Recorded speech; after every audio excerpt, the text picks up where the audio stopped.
au nouveau mandat, c'est quoi exactement?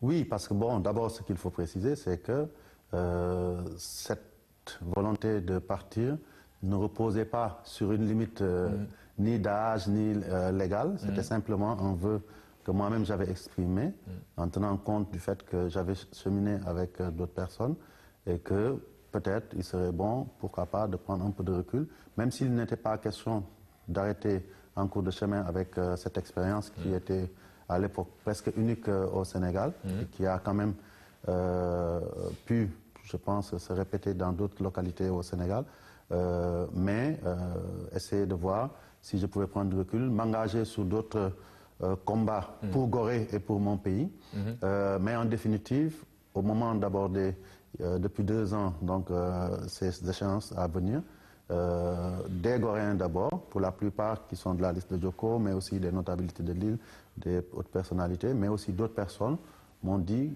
qu'il faudrait peut-être continuer. Et je dois l'avouer, j'étais encore hésitant il y a à peu près 1 an ou 6 mois. Et après, j'ai vu les réformes qui ont été faites avec l'acte 3. J'ai eu l'opportunité, ça aussi, j'aime bien assumer les choses telles qu'elles sont, l'opportunité de rencontrer le président de la République, qui m'a parlé de la possibilité pour ces militants d'aller avec notre coalition en me demandant d'être à la tête de cette coalition. Donc vous êtes finalement le candidat du président de la République, c'est ça? Écoutez, je suis d'abord le candidat des Goréens. Il s'agit d'élections municipales. Même si c'est le président de la République, vous savez qu'il ne vote pas à Gorée, malheureusement. J'aurais bien aimé qu'il soit un citoyen de Gorée, qu'il vienne voter ici. Mais je suis d'abord le candidat des Goréens, c'est important. Et il est venu conforter un peu une position. Et c'est tout à l'honneur de Gorée, c'est tout à mon honneur que le chef de l'État lui-même ait considéré que quelque part, le travail qui se faisait au niveau de notre conseil municipal était appréciable, au point de demander à ses militants de s'allier au meilleur profil, aux meilleures listes.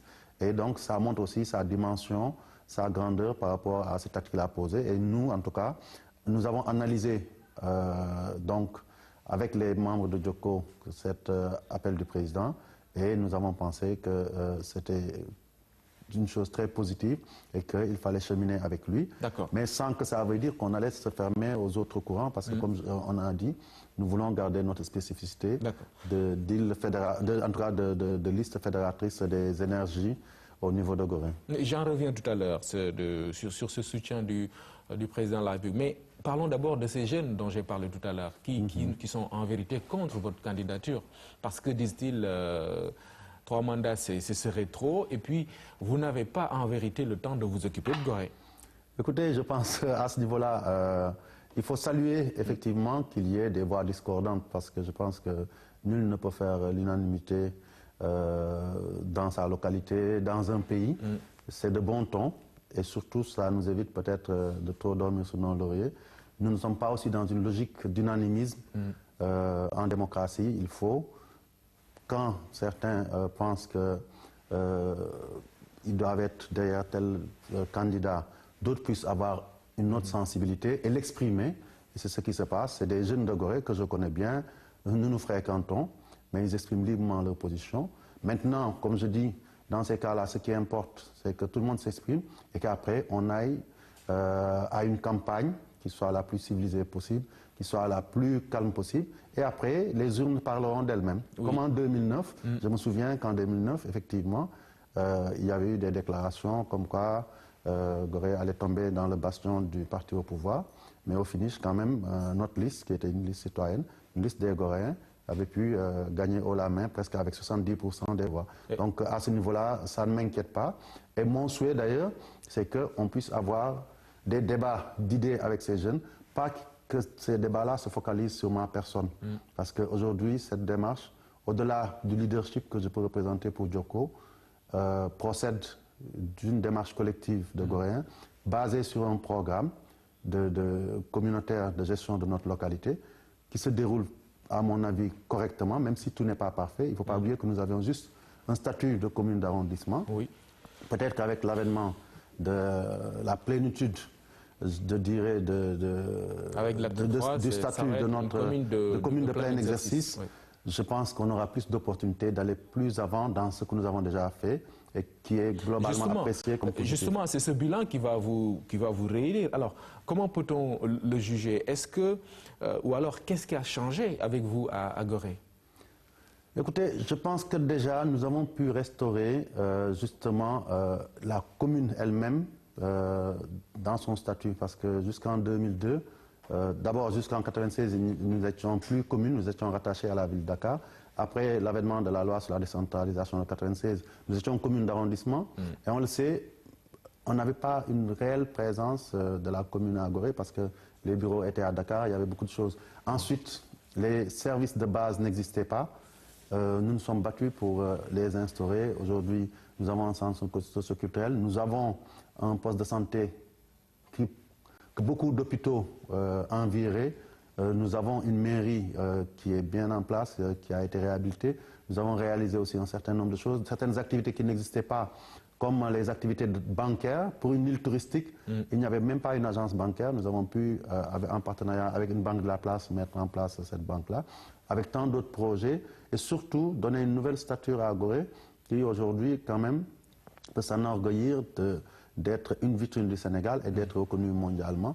La meilleure preuve, c'est que l'année dernière, en 6 mois, nous avons reçu le chef de l'État français, le chef de l'État américain Obama et aussi le président sud-africain. Ça veut dire que Gorée a réacquis ses lettres de noblesse. Oui, effectivement, mais encore faut-il que l'île tire profit effectivement de cette envergure. Est-ce que c'est aujourd'hui le cas? Est-ce que d'un point de vue vécu des populations, cette envergure se répercute carrément? Écoutez, Gorée, je pense aussi, il ne faut pas l'oublier, Gorée est à l'image de la conjoncture d'un pays. On ne peut pas demander à une mairie d'arrondissement de créer des emplois, parce qu'elle ne peut pas. Vous le savez, la loi sur la décentralisation de 1996 ne permet pas aux communes d'arrondissement d'embaucher. Gorée a sa spécificité en dehors du tourisme, qui malheureusement n'est pas une compétence transférée, de n'avoir pas de grandes activités économiques, commerciales, industrielles. Donc c'est ça une réalité.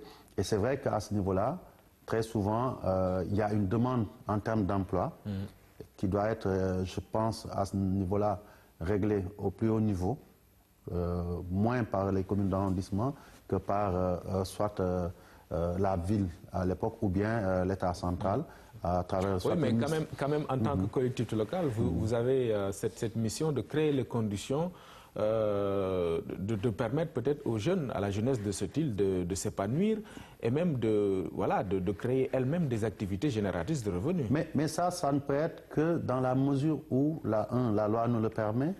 Comme je l'ai dit, nous avons eu à faire des interventions dans le domaine, par exemple, du tourisme, en faisant à la limite, je dirais, du forcing, parce que la loi ne nous permet pas d'intervenir sur ces domaines de compétences-là qui ne sont pas transférés ni aux villes ni aux communes d'arrondissement, mais par rapport aussi donc aux domaines de compétences transférés qui sont à la commune d'arrondissement, c'était des domaines de compétences subsidiaires. Pratiquement la majeure partie des compétences appartenaient à la ville. Et le fait qu'on soit une île donc enclavée pose problème en termes d'accès non seulement au niveau des actions que la ville doit mener à Gorée, mais aussi par rapport à la présence de l'État central sur l'île. Et donc nous, à la limite, nous avons essayé de pallier à cela. Aujourd'hui, c'est une fierté. Avec l'appui de la ville de Dakar, nous avons pu intervenir sur le secteur marchand. Des guides ont été formés. Il y a aujourd'hui des jeunes Goréens qui sont donc des guides locaux qui interviennent. Nous les avons organisés. Nous avons réorganiser le secteur marchand avec de nouveaux marchés présentables qui permettent l'accès aux touristes et qui mettent en confiance les touristes. Parce qu'aujourd'hui, c'est la première matière. Maintenant, après, il y a aujourd'hui que la seule activité économique réelle qui pouvait nous permettre aussi de faire engager des jeunes, c'est la liaison maritime Dakar-Gorée. C'est un combat que nous avons mené dans le temps. Il y a aujourd'hui quelques jeunes Goréens qui travaillent là-bas. Mais je pense qu'à l'occasion du prochain mandat, si jamais la liste Djoko est élue, nous nous avertirons justement à aller plus avant dans cette optique-là. Mais aussi, il faut qu'on essaie de pousser les jeunes Goréens à faire comme tous les jeunes Sénégalais, c'est-à-dire sortir de Gorée pour travailler. Dois-je vous dire que moi, je ne suis pas maire professionnel. Sortir de Gorée parce qu'il n'y a pas de travail à Gorée. Mais c'est normal, c'est-à-dire Gorée, même si Gorée est une île, Gorée fait partie intégrante de la ville de Dakar.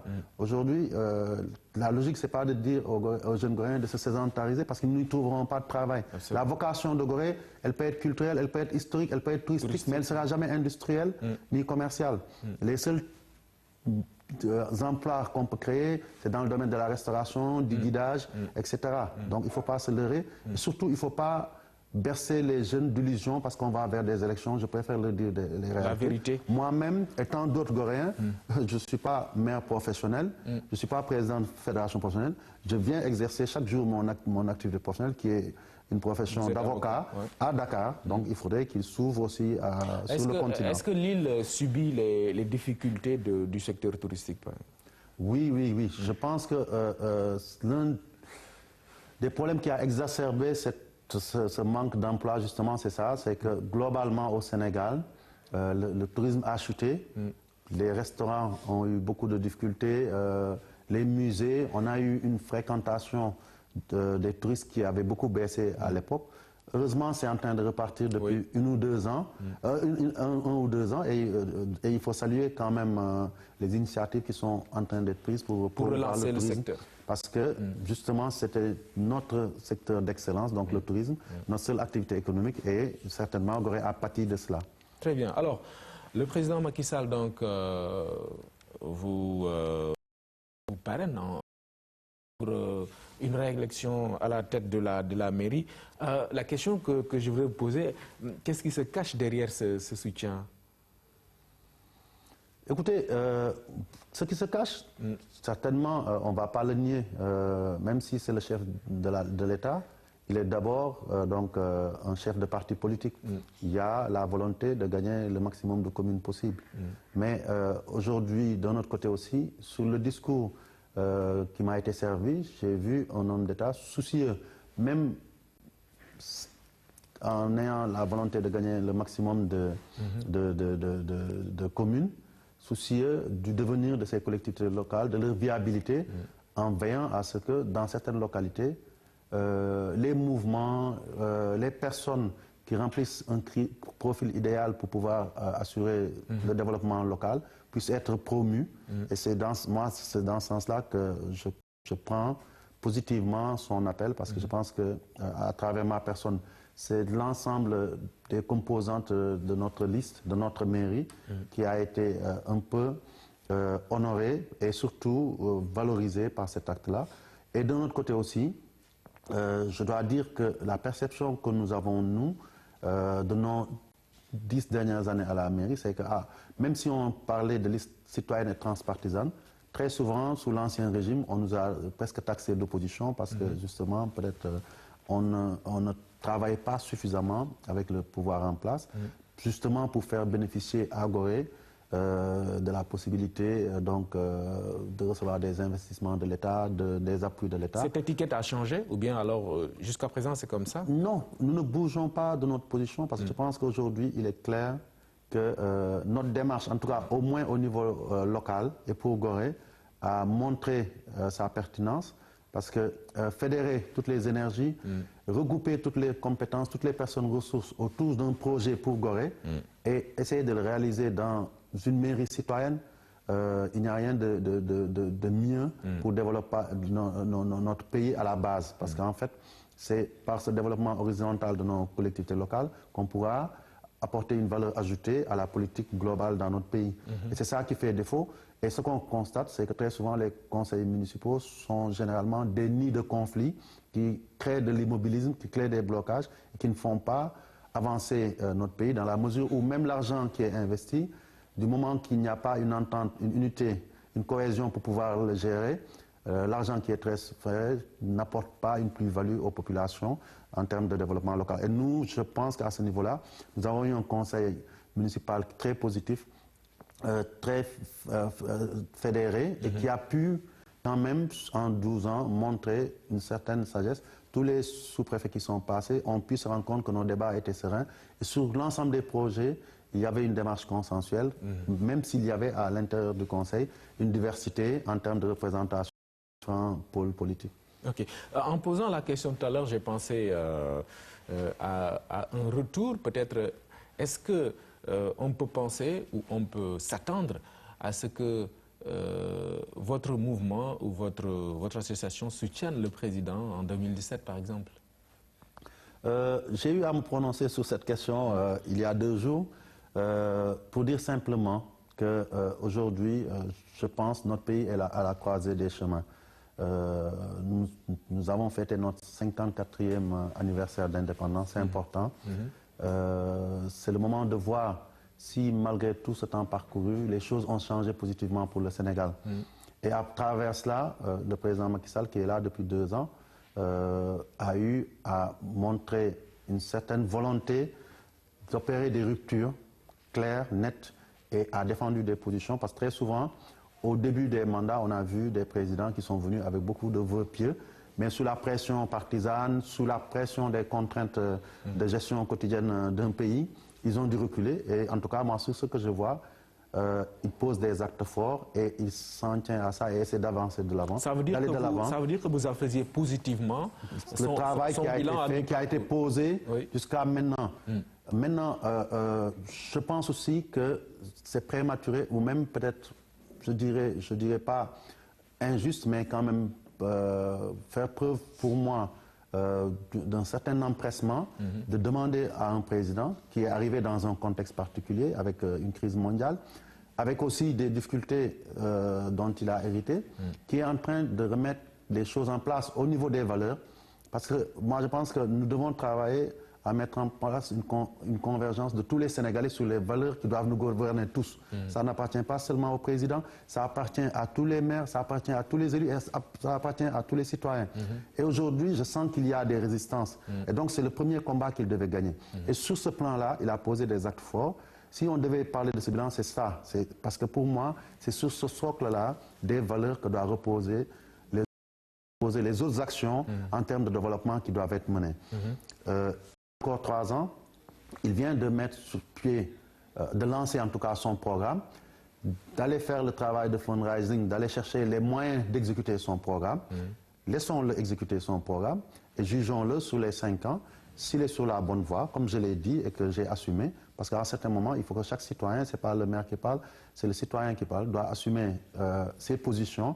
S'il continue, donne au Sénégalais des raisons d'espérer, pourquoi ne pas lui donner un 2e mandat pour qu'il puisse achever son travail? C'est aussi simple et clair pour moi qu'aujourd'hui, il a besoin d'être consolidé, d'être appuyé et conforté dans sa démarche pour qu'il puisse y aller. Si c'est les Sénégalais eux-mêmes qui constituent les freins, je pense qu'on n'y arrivera pas. Très bien. Donc vous êtes prêt aujourd'hui pour le soutenir pour un 2e mandat, c'est ça? Exactement. Je pense que s'il continue, comme je l'ai dit, sur cette voie, je le soutiendrai et je demanderai aussi à tous les Sénégalais d'en faire de même parce qu'il y va de l'intérêt de notre pays. J'ai eu à dire aussi qu'aujourd'hui, dans toutes les stations, il faudrait qu'on veille à assurer une addition des compétences plutôt qu'une substitution. Si d'autres personnes, à leur niveau, apportent une plus-value au travail qu'on attend d'élus ou même de personnes qui ont été nommées, il faut les conforter parce que c'est comme ça que nous pourrons avancer dans ce pays-là. On a besoin de bons profils pour les postes pour qu'on puisse avancer. Et d'ailleurs, ça me permet de revenir un peu sur votre question par rapport au fait que d'avoir une carte de visite bien remplie. Je pense que tout Goréen devrait être fier aujourd'hui d'avoir un fils de Gorée qui puisse aujourd'hui être présent sur plusieurs tableaux. Parce que moi, j'ai conscience que toutes les responsabilités que j'ai eues, je les dois à Gorée, je ne l'ai jamais oublié. Et je pense que ça doit être une fierté. Et aujourd'hui aussi, avoir une bonne carte de visite, avoir du relationnel, avoir un certain rayonnement, aussi bien au plan national qu'au plan international, peut être d'un apport important pour Gorée, parce qu'on sera appelé à avoir des interlocuteurs qui auront besoin peut-être d'une certaine crédibilité. Et sans fausse modestie, je pense que critères. Donc, ce discours-là qui veut que je sois trop chargé, je ne le considère pas comme un handicap, je le considère comme un avantage dans la perspective de oui, la mais mairie de parfois Gorée. aussi, ça peut coûter cher à la collectivité locale que vous dirigez, parce que si vous êtes, par exemple, dans des réunions internationales pour le football ou ailleurs, ou liées à votre profession, j'avoue que ce n'est pas évident. Déjà, il y a beaucoup de maires au Sénégal qui sont des maires absentéistes. Vous en faites partie d'ailleurs, parfois, non? Non, je suis désolé, je suis désolé. Si c'est pour les voyages, Oui. effectivement, si je ne voyage pas pour la mairie, si je ne voyage pas pour le football, je voyagerai pour la mairie. Et aujourd'hui, le danger, c'est de vouloir dire que parce qu'on est maire, on n'a pas le droit, et notre pays n'a pas le droit aussi de bénéficier de nos autres compétences ailleurs. Je pense que ce n'est pas comme ça qu'il faut le prendre. Et d'ailleurs, je dois vous rassurer, je considère que s'il y a un maire qui est le plus président sur son territoire, c'est bien moi. Tout le monde sait, tous les Goréens savent que chaque jour de la semaine, je suis sur place. Vous dormez à Je n'ai Gorée? même pas de résidence secondaire à Gorée. Quand je voyage, même s'il faut redescendre à Gorée à 2 h du matin parce qu'il n'y a plus de chaloupe, en prenant un bateau que j'ai acheté, sur lequel j'ai investi, pour pouvoir rentrer chaque jour chez moi, je le fais. Donc je suis à l'aise là-dessus parce que ceux qui doivent me juger savent qui est Augustin et quelle est sa présence. Et je suis désolé aussi de le dire, ce n'est pas pour jeter un caillou dans le jardin des autres maires. Je pense qu'aujourd'hui, ma fierté, c'est d'être un maire résident à Gorée. D'accord, vous dormez chaque soir dont à le Gorée. premier acte a été de ramener le siège de la mairie à Gorée alors qu'il était à Dakar. Donc c'est vous dire que s'il y a un maire bien présent, c'est bien moi. D'accord, un maire bien présent, un maire qui est sur beaucoup de tableaux. Alors, qui peut vous conduire où exactement? Je pense par exemple à une candidature à une élection présidentielle. Est-ce que vous y pensez, même si c'est pas pour 2017 par exemple? Vous y pensez déjà? Écoutez, sincèrement, au moment où on se parle, je n'y pense pas. Très bien, je n'y pense pas. Je n'ai jamais eu un agenda personnel. Je me suis toujours investi pour ma localité qui est Gorée, pour mon pays à chaque fois qu'on m'a appelé. Et j'ai essayé de donner du meilleur de moi-même en me reposant sur mes compétences, en y allant avec beaucoup d'humilité. D'accord. Au jour d'aujourd'hui, je peux vous dire que je n'ai pas cette ambition, mais je dis que je suis sénégalais. Si je dois apporter une pierre à l'édifice du bâtiment que constitue notre futur, je le ferai bien volontiers. D'accord. En tout cas, pour le moment, vous êtes maire de Gorée, Gorée dont vous êtes le président du club de football. Ça nous permet de basculer carrément sur ce deuxième volet de l'émission, le football. Gorée qui est en Ligue 2. Oui, effectivement. Ça, c'est à verser dans votre bilan ou quoi?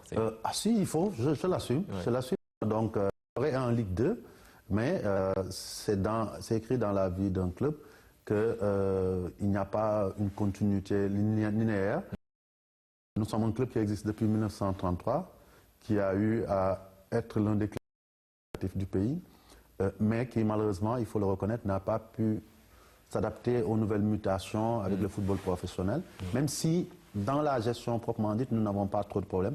Au niveau des résultats, on a senti, de la même manière qu'on l'a vu avec le AGA, que nos équipes les plus anciennes n'ont pas pu s'adapter au nouvel environnement du football sénégalais.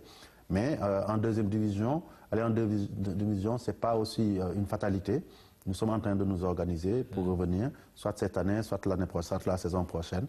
Et nous allons continuer à travailler là-dessus. Président de la Fédération sénégalaise de football, une discipline, on va pas dire qu'elle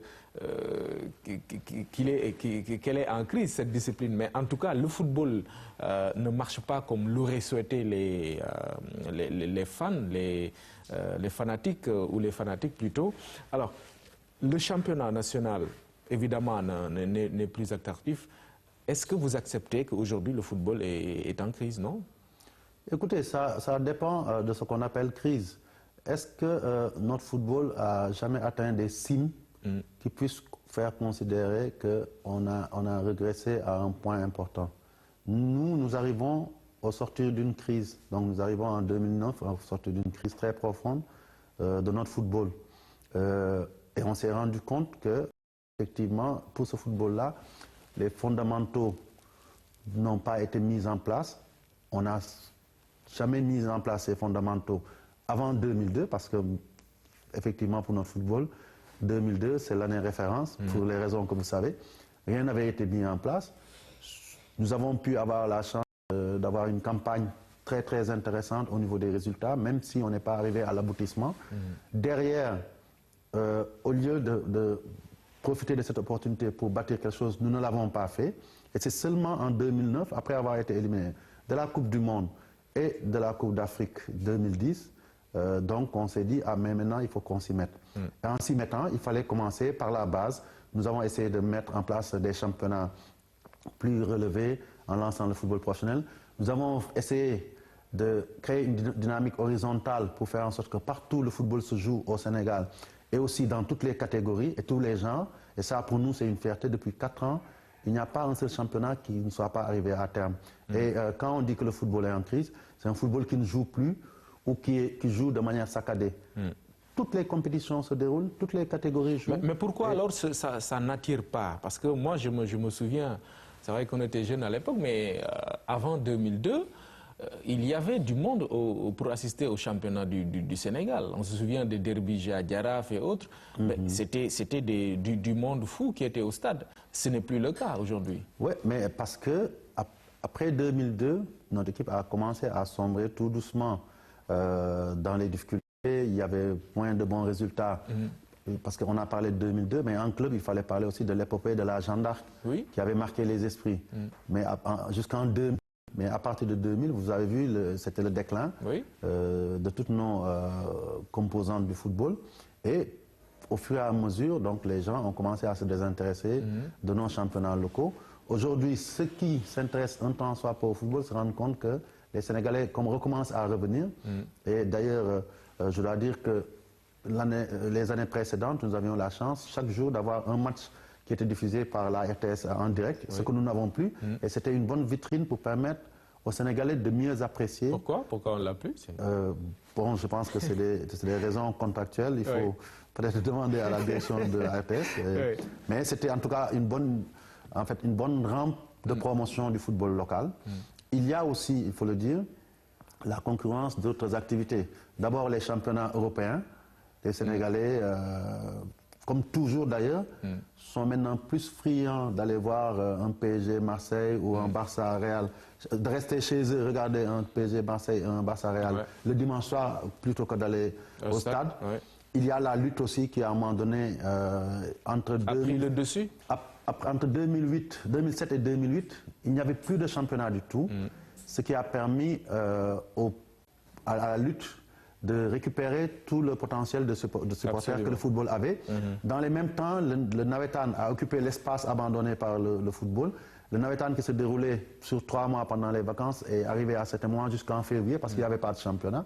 Et tout ça, il faut au moins qu'on travaille à remettre les choses en place. Et c'est en train de se produire tout doucement. Absolument, parce que pour moi, c'est une lame de fond. Et d'ici 2 ou 3 ans, on se rendra compte que effectivement, le public est revenu.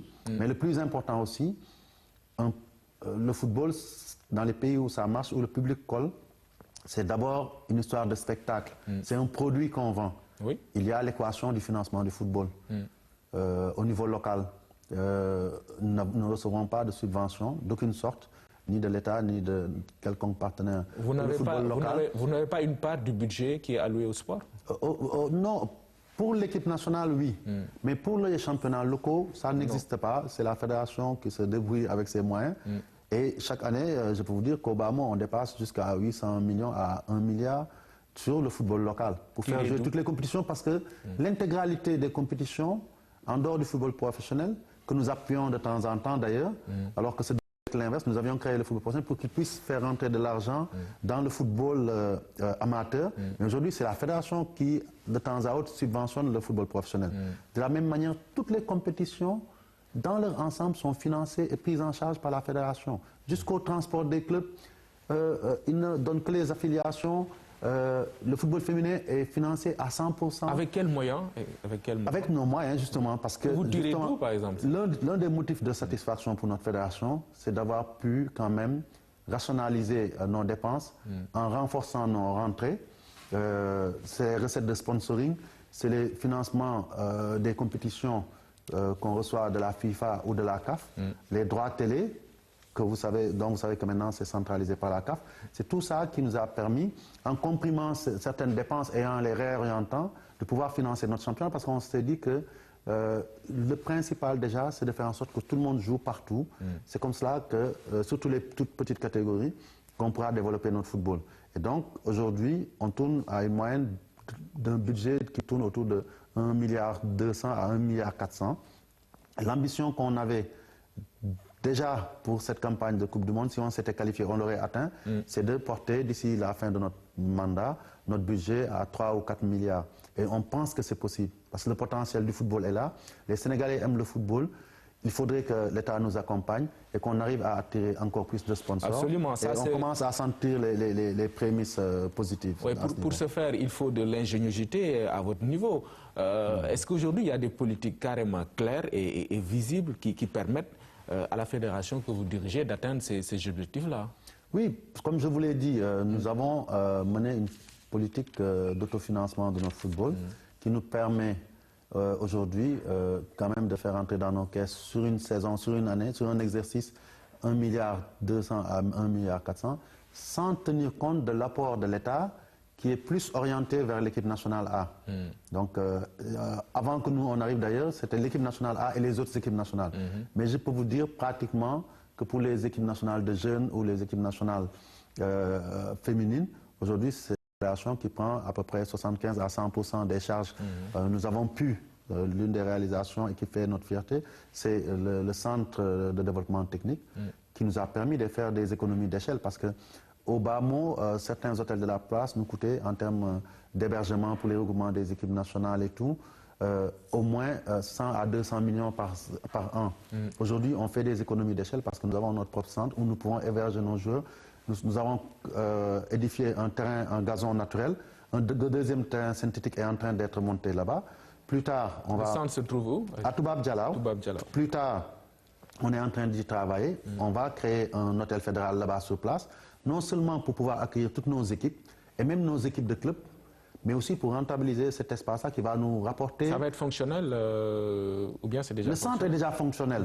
Maintenant, après, on est en train de travailler sur le projet d'hôtel fédéral. Ça nous permettra de recevoir aussi des équipes étrangères, des équipes nationales qui vont venir être hébergées par notre fédération, utiliser le centre. Et nous pensons aussi, dans la logique d'attirer justement les sponsors, proposer aux entreprises, parce qu'il y a beaucoup d'entreprises qui ont des activités sportives et de loisirs, de venir exploiter ce centre, parce que Toubab Dialaw, c'est du sport, mais il y a aussi la mer à côté, des colonies de vacances, des activités d'entreprise et tout. Pourquoi pas RTS qui vient passer un week-end là-bas. Absolument. On leur fera un bon prix et ils pourront quand même profiter. Donc vous allez donc rentabiliser ce centre-là. Alors, dans un an, le Sénégal va organiser la CAN Junior. Il y a un double défi, évidemment, le défi de la participation et celui de l'organisation. La participation, d'abord, est-ce qu'aujourd'hui, à presque un an de cet événement-là, vous travaillez sur une équipe capable quand même de satisfaire le peuple sénégalais à cette occasion-là? Oui, je pense que le travail a commencé depuis très longtemps et nous avons été un peu contrariés dans notre marche, il faut le dire, par le sort, parce que ça aussi on l'oublie toujours. Sur 2 compétitions majeures, le sort a voulu qu'on rencontre la meilleure équipe d'Afrique ces dernières années, qui se trouve être la Côte d'Ivoire, qui nous a éliminés pour la CAN 2013 sur un match, donc sur un match aller-retour. Et aussi qui nous a éliminés pour la Coupe du Monde, mais d'un cheveu, parce qu'on voit que sur le match retour, sur une action à la fin du match, on aurait pu être aujourd'hui à la Coupe du Monde. Et c'est pour ça que nous sommes confortés dans le fait que nous sommes dans la bonne voie, même si ce n'est pas facile. Nous avons eu à renouveler une génération. Elle est en train d'apprendre ce qu'est la haute compétition. Et nous sommes sûrs que si on leur laisse le temps, d'ici à la prochaine CAN, on se rendra compte que les progrès ont été réalisés et on va pouvoir lui donner le standing qui est sa vraie place sur l'échiquier africain, c'est-à-dire nous qualifier pour la prochaine CAN, y faire bonne figuration, mais aussi nous tourner et vers les JO de 2016 et vers la prochaine Coupe du Monde. Mais pour cela, il faut que l'équipe soit intacte. Est-ce que cette équipe-là qui a été éliminée par la Côte d'Ivoire est aujourd'hui là? Est-ce qu'il n'y a pas de départ, etc. Est-ce que l'équipe est là? Écoutez, je pense que le socle est là. Parce qu'une équipe qui ne bouge pas, ce n'est pas possible en football. Il y aura des apports de nouveaux joueurs. Parce que si l'entraîneur voit, ou bien la direction voit des bons joueurs qui arrivent, il va les intégrer. Mais l'essentiel, c'est que l'ensemble du groupe qui avait fait la campagne de la Coupe du Monde avec Alain Giresse est encore là. Et je pense que... Là j'étais en train de parler des juniors. Hein, pour les juniors, là aussi, c'est un travail. Parce que nous, ce que nous avons fait, c'est nous avons reconstitué toutes les équipes nationales. Et nous avons demandé à la DTN de faire en sorte de fixer les joueurs. Et à ce niveau-là, je pense que c'est à ce stade, ce qui est en train d'être fait. Nous leur faisons jouer beaucoup de matchs, beaucoup de tournois, ils ont beaucoup de rassemblements. Le seul aspect qu'on ne maîtrise pas très souvent, c'est que ces joueurs, d'un moment à l'autre, parce qu'ils dépendent de clubs, peuvent être transférés en Europe. Absolument. Et nous travaillons à ce que, une fois qu'ils sont dans le bloc qui va jouer le prochain CHAN U20 ici, que même s'ils sont à l'extérieur, qu'on puisse les garder en repérage, pouvoir les faire venir au moment opportun. C'est le sens de ma question. Alors, l'organisation maintenant, est-ce qu'on sera prêt pour offrir au monde une belle compétition? À ce niveau-là, le comité d'organisation va être bientôt mis en place par le ministre des Sports et nous allons travailler d'arrache-pied. Nous avons fait la visite des infrastructures ce week-end avec le ministre parce qu'il est important qu'on puisse avoir les infrastructures sportives nécessaires pour accueillir une telle compétition. Mais aussi les réceptifs hôteliers, ça pose moins de problèmes. Le Sénégal est bien loti là-dessus. Et après, pour le reste, il faut en faire un événement populaire, en faire une bonne organisation et au final aussi assurer le succès sportif, c'est-à-dire faire en sorte que notre équipe arrive en demi-finale pour être qualifié en Coupe du Monde pour la première fois en junior. Et pourquoi pas gagner cette CAN chez nous, ce qui sera notre premier trophée majeur pour le Sénégal. Donc satisfait de l'état d'avancement des travaux. Ça va se jouer où déjà? Les villes qui ont été ciblées, c'est Dakar bien entendu, mais aussi la ville de Thiès, c'est-à-dire aussi la région, avec Mbour qui est donc ciblé, mais aussi si d'ici là les stades de Thiès sont prêts, on pourra y recevoir des matchs. Mais les travaux ont démarré à Dakar sur un certain nombre de stades, comme Amadou, le stade de Rufisque, Ngalandou Diouf. Le stade de Bondiouf va être fermé pour être réhabilité. Le Paul Senghor donc, est en pleine réhabilitation. Donc je pense que nous aurons les infrastructures nécessaires. D'ailleurs, nous recevons prochainement, donc, les 11 et 12, une délégation de la CAF qui va venir examiner les infrastructures et les réceptifs hôteliers. Et en fonction de leurs recommandations, je pense que les travaux seront accélérés pour pouvoir être prêts le jour J. D'accord. Pour les seniors, il y a évidemment les éliminatoires de la CAN 2015. Alors, est-ce que, en prenant toujours appui sur les infrastructures, est-ce qu'on va recevoir cette fois sur le stade Léopold Senghor? Je pense qu'on n'a pas le choix parce que depuis bientôt 2 ans, nous jouons à l'extérieur. Ça aussi, ça a été un handicap difficile à surmonter pour nos joueurs. Ce n'est pas évident de jouer des compétitions tout le temps à l'extérieur. Et je pense, pour avoir visité le stade de Léopold Senghor, ce sera prêt en septembre. Ce sera prêt en principe en septembre. Au moins, la pelouse sera refaite et une grande partie des travaux, les tribunes, les vestiaires et autres sera, je pense, livrée. D'accord. Alors, on a parlé justement concernant l'équipe nationale A de ce match contre le Kosovo au mois de mai, le 25. On a beaucoup épilogué sur ça. Hein. Qu'en est-il exactement? Qu'est-ce que vous voulez dire ou vous pouvez dire concernant effectivement cette date-là? On va jouer contre qui? On va contre le Kosovo, c'est sûr. Hein. Donc c'est un match qui est confirmé, qu'on va jouer. On a eu une proposition. L'entraîneur l'a validé. Nous aussi, on a validé derrière. On jouera le Kosovo à Genève, donc le 25 mai. Nous sommes en discussion avec le Gabon pour éventuellement jouer au Gabon le 21. Parce le 21. Le 21 mai aussi. Oui. Parce qu'il faut savoir que ce n'est pas des dates FIFA. C'est des dates que nous avons retenues. On sait que les équipes qualifiées en Coupe du Monde vont jouer des matchs amicaux. Et nous allons demander aux joueurs de renoncer à une partie de leurs vacances pour jouer, parce que le coach a besoin de ces 2 dates pour pouvoir préparer son équipe.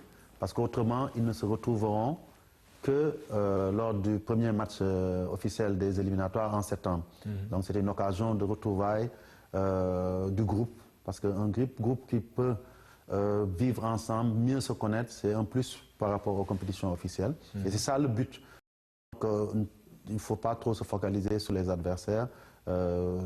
Nous, en tout cas, c'est le domaine de l'organisation qui nous intéresse. Il appartient au coach de déterminer les adversaires contre qui il veut jouer en fonction de ses recherches par rapport à une équipe à monter pour les compétitions officielles. Mais est-ce qu'on peut gagner quelque chose? Qu'est-ce qu'on peut gagner avec ces équipes-là, comme le Kosovo, etc.? Écoutez, peut-être que je vais demander à l'entraîneur de le dire. Sur le plan technique, je ne peux pas savoir. Je ne suis pas entraîneur, je suis désolé, je suis président de fédération. Je sais que pour arriver à être au point de compétition officielle, il nous faut des matchs de préparation. Depuis 4 ans, rares sont les fois où on a raté les dates FIFA parce que nous nous évertuons à trouver les matchs et à les mettre à disposition du staff technique. Quand nous avons des contacts, nous leur soumettons pour avis. Et après, on fait le tri, ils choisissent et nous disent nous voulons jouer tel adversaire ou tel autre. Et on se fait fort de rendre réalisable leur volonté. Après, qu'est-ce qu'un entraîneur peut rechercher à travers ces matchs? Lui seul peut le dire. Nous, en tant que fédération, nous le jugeons au terme des résultats sur les compétitions officielles, puisque dans le schéma de choix des matchs, comme dans le déroulement des matchs amicaux, les classements, c'est l'entraîneur quand même qui a son mot à dire. On le laisse travailler sur cette base-là. D'accord. Donc, vous avez validé le 21 Gabon, le 25 Kosovo. Le Gabon, c'est en discussion, parce que nous avions commencé à discuter avec le président du comité de normalisation. Le week-end dernier, il y a eu des élections, donc au niveau de la fédération, il y a un nouveau président. Donc, son prédécesseur était d'accord sur le principe. Il reste que lui, qu'il puisse prendre ses fonctions et surtout qu'il puisse confirmer cela, parce que ce n'est pas gagné, parce qu'en venant, il peut souhaiter avoir un autre adversaire ou avoir un autre projet en termes d'organisation de son équipe nationale. D'accord. En tout cas, l'objectif, ou alors ce que souhaite le peuple sénégalais, c'est de revoir une équipe nationale qui fait rêver. Je ne sais pas, est-ce que effectivement le Sénégal aujourd'hui tient son équipe? Je pense que oui, parce que nous avons la chance d'avoir une génération relativement jeune, pour la plupart, dont certains se sont d'ailleurs illustrés lors des derniers JO. Il y a une nouvelle vague qui vient derrière, donc des joueurs qui sont en équipe U23 ou en U20, donc, et surtout un socle de joueurs qui sont là depuis quelques années, qui sont un peu les leaders moraux du groupe. Et à l'instar de la Côte d'Ivoire, nous, notre volonté, c'est de garder ce groupe-là le plus longtemps possible, qu'il y ait de meilleures affinités, qu'ils se connaissent mieux, qu'ils puissent grandir ensemble sur le plan collectif. Et je pense que c'est à ce prix-là seulement que nous pourrons recommencer à faire rêver les Sénégalais. Sur ce qu'on a vu ces derniers temps, nous sentons qu'il y a ces prémices, mais ça demande à être confirmé.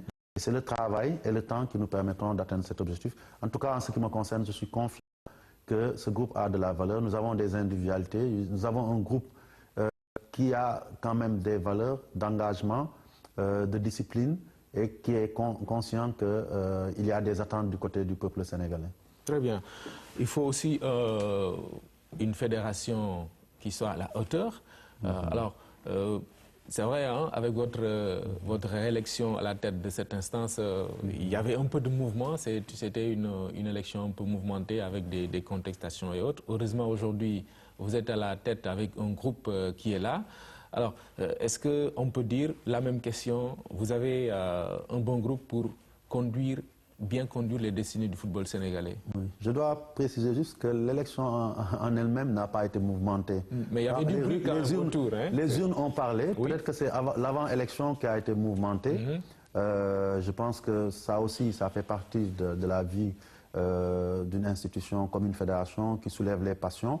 Et tout cela, c'est derrière nous. Et je suis d'avis que tout ce qui avait eu à élever la voix, comme la tutelle, c'était peut-être dans le souci de nous pousser, de nous exhorter à aller plus avant dans ce que nous faisons, à être plus performants, parce qu'il y a un besoin et une attente du peuple. Donc moi, c'est comme ça que je l'analyse. Ouais. Et ça nous pousse à redoubler d'efforts, à être conscients que nous sommes attendus au tournant et nous nous battrons en tout cas pour qu'au moment où on terminera ce nouveau mandat-là, on puisse dire aux Sénégalais, votre équipe nationale a marché bien, vos autres équipes nationales sont sur une bonne rampe et que derrière aussi, surtout, on aura assaini le football sénégalais. Et le plus important, parce que au Sénégal, quand on parle de football, on ne parle que de l'équipe nationale.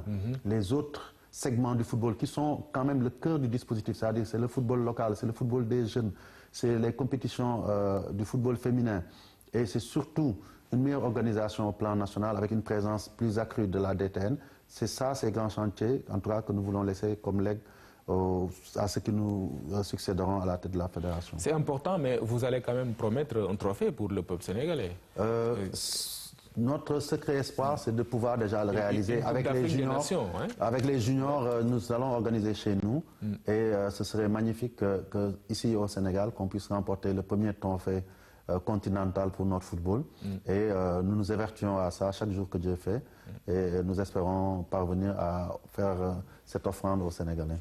Je vous remercie, Maître Augustin Senghor. Merci beaucoup d'être venu à l'émission Point de vue. Je rappelle que vous êtes le président de la Fédération sénégalaise de football.